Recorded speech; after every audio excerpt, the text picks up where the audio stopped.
विजय वडेट्टीवार यांनी भारतीय जनता पक्षावर जोरदार हल्लाबोल केला।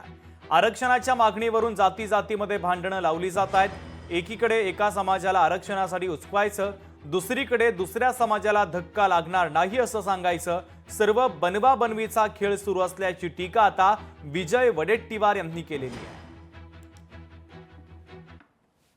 54% ओबीसी एकवटू नये म्हणून ही पुढी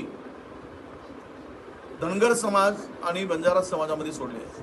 आदिवासींना सांगायचं घुसखोरी होऊ देणार नाही। दुसरीकडे आपले आमदार मात्र त्यांच्या मंचावर पाठवायचे, दोन्ही ठिकाणी आदिवासींच्या मोर्चात पाठवायचे आणि धनगरांच्या मोर्चात पाठवायचे। हे सरकारशिवाय होऊ शकतं? बंजाराच्या मोर्चामध्ये पाठवायचे मंत्री आणि आमदार आणि सांगायचं आम्ही धक्का लागू देणार नाही। ही अशी ही बनवाबनवी ही आहे आणि हा बनवाबनवीचा खेळ चाललेला आहे। लोकशाही मराठी ऐका, पहा, जागरूक रहा।